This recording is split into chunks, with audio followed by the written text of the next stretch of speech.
Dr. Muhamad Rafai is president of the Lehigh Valley Psychiatric Society. He's an internal medicine physician and psychiatrist. Does telepsychiatry. Today's Kevin MD article is Criminalizing Care, How the System Turned on Physicians. Muhamad, welcome back to the show. I grew up in Aleppo, Syria during war. Those early years shaped my commitment to public service. Pressure reveals character.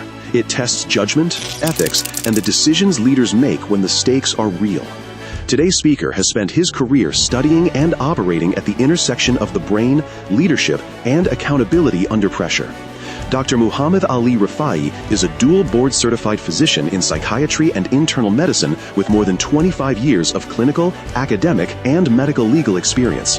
He has delivered more than 1,500 expert court testimonies in high-stakes federal and forensic proceedings where medicine, neuroscience, and justice collide.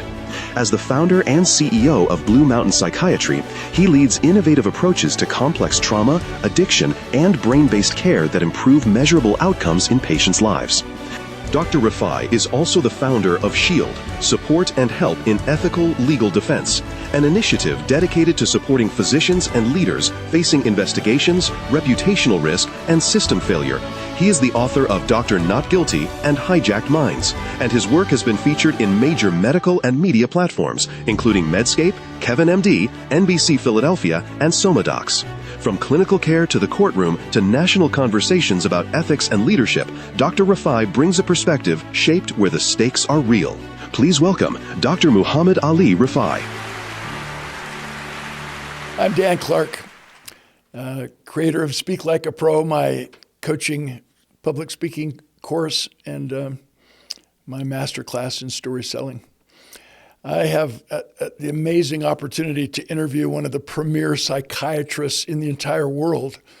His name is Muhamad Rafai, Dr. Rafai, and I've had a privilege of knowing him for close to 12 months.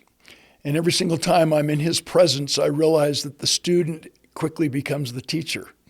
And that as we've interacted and talked about intimate things, about personal relationships, about our personal history and our family bloodlines, our genealogy, we've really resonated at some of the deepest levels that you can imagine. And not only is he one of the premier psychiatrists in the world, but Dr. Rafai understands life and living and love and spirituality at a deeper level than anyone perhaps I've ever met in my entire life. It's such an honor and a privilege to call you my friend, and welcome to this podcast interview. Thank you, Mr. Clark. May I call you Muhammad? I love that name. Absolutely. Peace be upon him, but peace be upon you as well. Sallallahu alayhi wa sallam. Thank you. You know, with a name like Muhamad Rafai comes interesting expectations, and you've never fallen short of rising to the occasion and exceeding expectations in every conversation. And I love you. I honor you as a human. I honor you as my brother. I think probably the most important thing that we could do with this interview with Dr. Rafai is to get back to your roots. Everybody has a story of origin. And in the world of sales, people don't buy what we sell, they buy what we believe. People don't buy what you do, they buy why you do it. And what we believe and why we do what we do is our story. And most of the time when we want to do business with an organization and solicit their product or service, we're more motivated by their origin story, how they became that organization and why do they exist and why should it matter to me. And so in that mindset, let's just get right back to why you have chosen psychiatry. Why are you in the business of asking the right questions, listening, and then helping people connect their head with their heart and leave your office, leave your presence better than they were when they arrived? So take us all the way back to the country of your birth and any significant emotional events that occurred way before you had the opportunity to come to America, the greatest country on our planet. Thank you. One of the main stories that happened to me, it happened before I was born. It was in 1947. My grandfather, who was the director of education in Aleppo, Syria, my hometown, and he is a famous poet in Syria. And 1947 was the independence of Syria from France. And there was a celebration, a large celebration in the public library in Aleppo, Syria. Hundreds of people were gathered, and he was supposed to read a poem celebrating independence. And he started reading the poem. My father, who was 7 at that time, along with my grandmother and my 3 aunts were there. And he was reading the poem, and everybody was happy and celebrating. And because of his emotions, he was 60 years old. This is my grandfather. Because of his emotions, he had a heart attack on the podium and passed on the podium. My dad was 7, and he witnessed that, and they could not revive him. So I heard that story from my dad. He told us that story about his trauma at age 7. And we now know in terms of science that actually trauma gets passed through your DNA. Those who've experienced trauma have different DNA, have shorter telomeres than those who didn't experience trauma. But some of them are also more resilient. So I found that story to be very inspiring for the struggles that I had later on in life. But this is why I am in the company of one of the best motivational speakers in the world.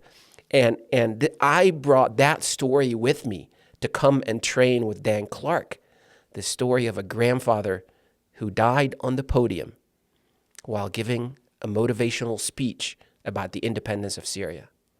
Amazing.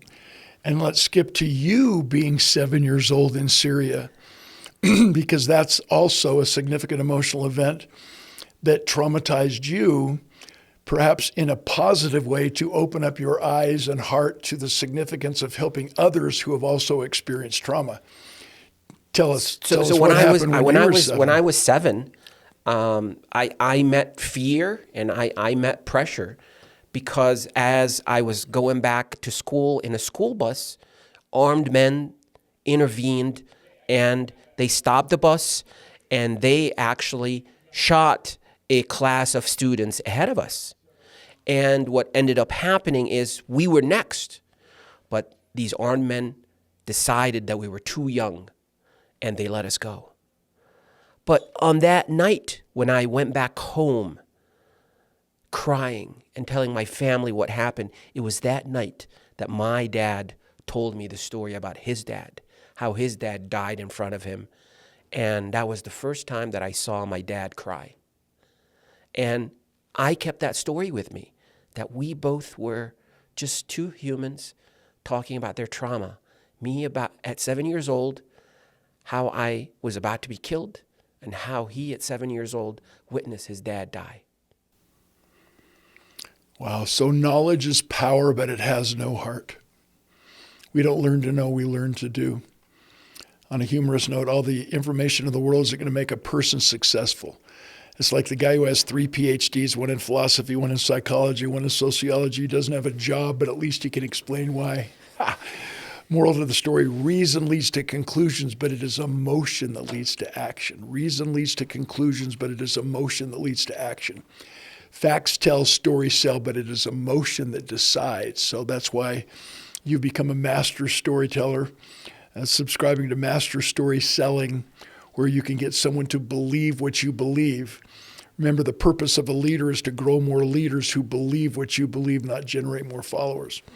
So having come off a fresh and brand new TEDx talk, which was titled How Fear and Pressure Create Courage. And I talked a lot about my life experiences and how that motivated me to become a speaker, how that motivated me to become a psychiatrist, an internist and a psychiatrist who journeyed from Syria to the United States to get top-notch training, and then went to the National Institute of Mental Health to get more training. And I've been a practicing psychiatrist for 25 years.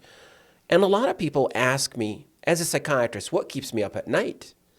And I tell them, it is not the suffering that my patients tell me about. It is the courage that I experience with them. Absolutely. So it's not what keeps us up at night, it's what gets us up in the morning. Absolutely. No matter what our past has been, we have a spotless future. Yes. Yeah. So your story of, we just heard a cool sound, so I'm thinking we're getting validation from Allah. He's pleased with your answers. This is going well. I hope your listeners heard the same music that we heard, or We we're did. having a spiritual experience on Absolutely. camera. Absolutely. So cool. And I can tell you, it is really divine intervention or divine redirection of how this boy from Aleppo, Syria, who's Muslim, ends up in Salt Lake City with Mr. Dan Clark to learn public speaking. That you can only say that that's divine intervention and redirection. Things happen for a reason, but it's our responsibility to determine what that reason is. So we know from my colleague and my buddy Simon Sinek, the goal is not to do business with everybody who wants what you have. The goal is to do business only with those who believe what you believe, so they choose you, not just somebody who does what you do. So what makes you so unique and the premier psychiatrist in the world is your stories, which allow you to relate to anyone's pain at any level. It's almost like you won't believe what happened to me, and you're thinking, oh yeah, I've been there, done that. So take us to the next experience in your life. You just mentioned how proud you are to be an American, that you are an immigrant from Syria. Tell us about that early childhood in America. What did your dad and mom do? And about growing up as a young boy with your siblings. So my parents, a lot of my family had immigrated to the United States, both from my mom's family and from my dad's family. And we lived part of the American dream. I speak very well English because I was raised part of my life here in the United States and then part of my life in Aleppo, Syria. And I feel that we lived the American dream. And my experience, my training at the University of Virginia and then at the National Institute of Mental Health, I felt so much part of this community, of this fabric of the United States. And in 2006, as a practicing psychiatrist, I felt the calling to serve rural Pennsylvanians. And working with hospitals, we built telepsychiatry. You know, at that time, people thought telepsychiatry was just a video game and it was unreliable. And what do you mean you see a patient on television? But we utilized that to help rural Pennsylvanians, people who had addictions, people who were left behind, veterans who had no access to psychiatrists. And we saw those patients through telehealth. And when I talk about divine preparation, divine intervention, we developed that service. So when COVID hit, it was ready to help millions of Americans who were stuck at home and who needed medical care, medical intervention, and telepsychiatry, the business and the art that we developed over 14 years from 2006 to 2020 was ready for prime time. And you can only say that that was just divine intervention. And then as you perfected that perfect service, that needed service, what happened with you and the federal government who started to investigate your telepsychiatry, and what happened? Teach us that story. The federal government, I was a federal employee for many years. I'm part of the federal government. I was an employee at the National Institute of Health. So I consider myself part of this government. I consider myself part of this country and this community. And, sometimes some misguidance happened. Federal prosecutors who were misguided had a different perspective on telehealth services, and they decided to charge me with healthcare fraud tied to these telepsychiatry services. And sometimes I tell people, a lie can travel halfway around the world before the truth can put its shoes on. And so kind of being prepared with facts and with the truth was very, very important. And I hired the best attorney whose father was a psychiatrist and whose brother was a psychiatrist. And he said, we need to go to trial to reveal the truth to the jury. And what was the threat on the table? How many years were you looking at 40 years. If you were convicted? 40 years. And my lawyer said the chance of being found not guilty at trial is theoretical. Only about 1 in 1,000 are found not guilty at trial. So did your attorney advise you to maybe plea out, He plea bargain and take 10 years instead of 40 or what? He said pressure, that's what pressure does, is they tell you be practical, take a plea, just cop a deal and that things will get better. But I said there are moments in life where just you can't surrender the truth. You have to stand up for the truth. And that's what I decided. And I said, we go to trial. And how long did that trial last? The trial was about 6 days. And 12 Pennsylvanians who did not know me listened to the facts. They listened to the witnesses. They listened to even the witnesses who disavowed the government's case. And they went to deliberate for 2 hours, and then they came back. Not guilty on all charges. Okay, so let's talk specifically about an experience that you had that revealed and actually brought forth one of the key witnesses that appeared in the courtroom that actually you believe helped sway the decision of not guilty. Take us back. So this is you've been arrested, you are in trial, and all of a sudden there's a knock on your door one night, and take us through that. Amazing. You look through the peephole. Take us right back to the beginning of that night. So the federal government had already charged me. I was waiting trial. I thought that I was going to go to jail for 40 years, but I was still practicing. I was still in that community. And all of a sudden, a knock on the door, and there's police officers at the door. And I thought that they have changed their mind. They want to arrest me and just throw me in jail, circumvent the trial. And it was an officer from the SWAT team. And I thought, they're coming for me. And we opened the door, and he said, you're needed. And I said, what's going on? He says, come with us right now. There's a patient who is suicidal, and he asked for you by name. He's a veteran. He's hauled up. We think there's weapons there. And he said he ain't coming out until he talks to Dr. Rafai. And that's what I answered the call of duty. I mean, I was under a federal indictment. I thought they were coming for me. But these are the moments when you drop everything. You drop your fear. You drop your emotions. There's another human that is in need of you. And no matter what's going on in your mind, no matter what's going on, like you're going to jail for 40 years, you think about the other human that's on the other side. And he just needed somebody to talk to, a heart to listen. And I talked to him for about 30 minutes, and he decided to come out safely. No shooting of weapons, nothing. And he went with the police. He went to the hospital. He got better. And he heard about my story, that I was going to trial. And he contacted my attorney. I did not know that he was going to be coming. And on the day, the last day of the trial, where the attorney brings in character witnesses, Chris walks into the court. I did not know that he was coming. And he told that story in his own language to the jury. There wasn't even one dry eye in the courtroom. And at the end, he looked at the jury and he says, this man is a wonderful doctor. Release him, release him, release him. And everybody was crying in the room and in the courtroom. And I believe that's just God sent him. So take us back to the emotion of mom, dad, your wife, 2 children? 3 children. 3 children, and they were in the courtroom? They were in the courtroom, for the entire 6-day trial? Yes. Supporting you, wondering what was going to happen? Nobody knows what happened. Feeling the ebb and flow of yes, no, oh my gosh, what's going to happen? Oh my gosh.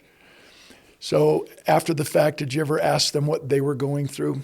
Lots of emotions, lots of emotions. That was the second time that I saw my dad cry. Remember I told you I saw him cry when I was 7? He was telling me his story about his dad dying, my story about me almost being killed, and I saw him cry again that day.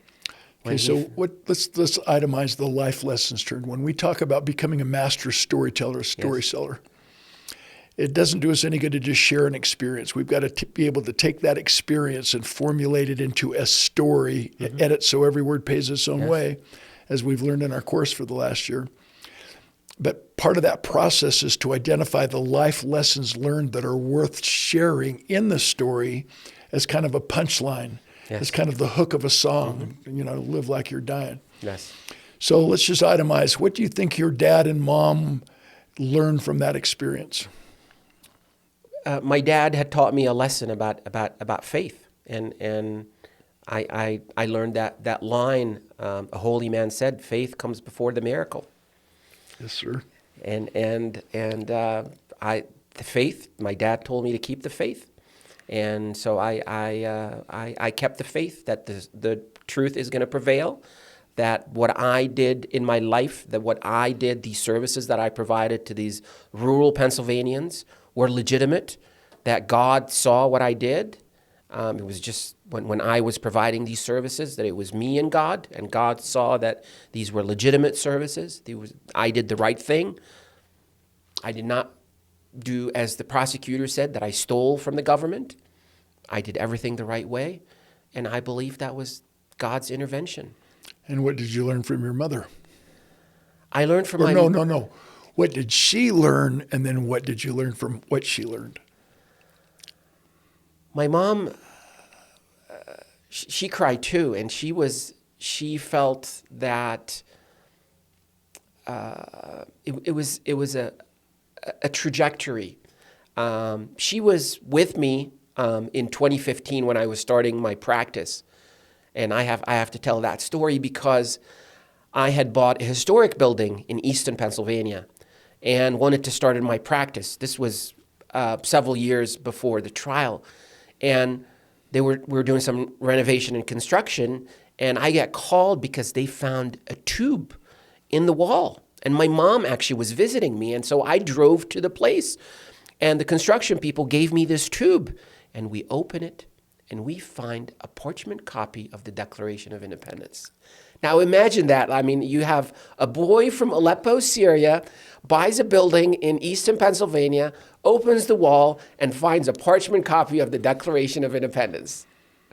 And incidentally, from a historical perspective, the Declaration of Independence, after it was written, was only publicly read out loud in, I think, 3 locations in the 13 colonies, one of which was Easton, Pennsylvania. You got it. So the speculation is, from a historical perspective, most likely Yes.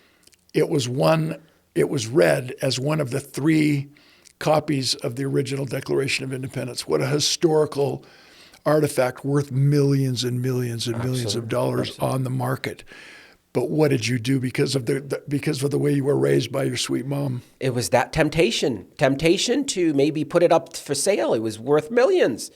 But I said that's a responsibility. I found out that 5 of the signers of the Declaration of Independence were physicians, men of medicine, men who saw with their patients the suffering and death. And when they signed that parchment, the Declaration of Independence, they faced death by the British monarch. They faced that their families and their properties could have been taken. So they signed the truth.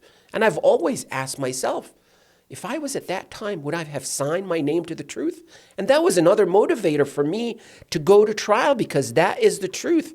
And I will tell the truth no matter what the pressure is. And that is the message that left with me from my mom, is always tell the truth. And where is that copy of the Declaration of Independence? It's in a museum. It's in a museum in Easton.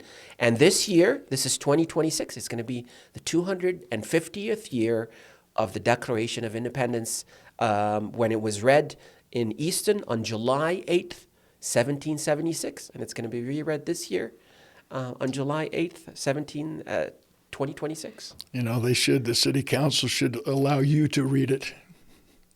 I hope so. I can see you, and you're looking good in that bow tie. But why not put on like a George Washington white wig and show up with your Patriots, triangle hat and some knickers, and really, really do it upright.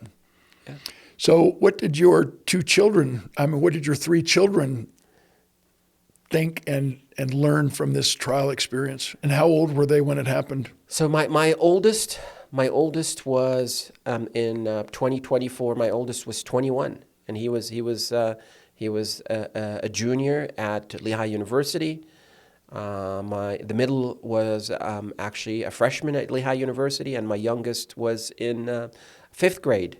So I had, and my wife is a physician too, and they were just there to support me, and that was an amazing scene of them seeing the courage of Dad standing up for the truth, and hoping that the 12 Pennsylvanians would see the truth and would see that this person did everything right and served the people of Pennsylvania. Such an amazing story. So as a psychiatrist, what do you see are the predominant, most frequently reoccurring challenges that you face in counseling someone to deal with pain, to remind them that pain is a signal to grow, not to suffer? Once we learn the lesson the pain is teaching us, the pain goes away. So in life, there's no mistakes, only lessons. I get asked that question a lot, and I tell my patients, and especially the young ones, about kind of what keeps them up at night. It is that fear of not belonging, the fear of not performing, the fear of, now the younger generation, the fear of being replaced by AI, the fear of not being able to perform, do their job, the fear of caving into the system that keeps turning up the pressure on them, and their fear of not being able to do well in life, and their pressure to perform. And so I tell people that they just have to practice. You are not born courageous. You practice in smaller crises. You stand up to the truth. And then when the big one hits, you are prepared. You've disciplined, you practiced. John Wayne said, courage is being scared to death, but saddling up anyway. And so in my experience, I was scared to death. I'm a human also, but I saddled up anyway, and I told the truth, and the truth prevailed. So part of your legacy message is, when you're prepared, you shall not fear. So under pressure, we don't rise to the occasion. We fall to our level of training. That's why we train and prepare and practice so hard. What other experience have you had in your life that you think has prepared you for what's next? So you overcome the accusations in court. You're found not guilty. You've had the litmus test of what matters most and how you honor being a citizen of the United States of America by donating back the Declaration of Independence because of what it means to you to live here. And amalgamating all these experiences, what gets you up in the morning? What has it prepared you for? Is my last question. What has all of these life experiences prepared you for? It has prepared me to continue my journey of exploring the human brain and exploring knowledge. I believe the Lord put me on this earth to experience these adversities, to talk about how fear and pressure can create courage and how we can translate that courage. And as a psychiatrist and an internist, as a neuroscientist, I truly believe that we are on the precipice with artificial intelligence and trying to understand what goes on in our brain. So I have this novel technology that reads brain activity in real time. It is called a kernel. And it's a helmet that fits on the head, and we're able to tell what happens in our emotions. What's happening in our brain right now as we're talking, me and you, and we're communicating this with the audience. Those emotions, those feelings, we're going to be able now to read them in real time, reading brain activity and integrating that large amount of data with AI to be able to produce to us some signals. Which parts of the brain lights up when you have emotions, fear, happiness, tearful, crying? What happens in the brain? What happens in the brain when leaders communicate ideas, trying to convince you of something? What happens in the brain? What is that signature in the brain? And so as a scientist, if I'm able to hone in on that signature, maybe we can hone in a better message, a thoughtful message, a message that serves the mission for promoting wellness and our duty to worship the Lord. So I think kind of just being able to understand those signals in the brain and how we're able to translate that into our ability to live a better life as humans. And to reprogram our minds to change the stories we've been telling ourselves, the stories that we believe are true that are no longer true, with a higher sense of purpose and a higher sense of self, that the same God who made you made me too. Absolutely. So how do we get in touch with you? Do you have a magic website? Do you have some way to tell us how we can keep in touch? People can reach me at drrafai360.com. Is that DR? DR. And How do you spell Rafai? R-I-F-A-I, and AI is the last two letters of my name. Go figure. D-R-R-I-F-A-I 360.com. And you remind us that AI, it can only scrub and find information that is currently in the world, that is currently on the books. Yes. It's not making up anything. So it can never replace the human touch and the human input. So AI is a tool, and how and why and when we use it is always a human choice. And you're the poster child for teaching us how to increase the value of our prompts, the depth of our prompts, to get AI to respond to what we really need to take ourselves to the next level. And it's been an honor I can't wait to see where our friendship takes us in the next decades. I love you, Doc, and you are just one of my favorite human beings I've ever met. And I encourage everyone to look up his TEDx talk.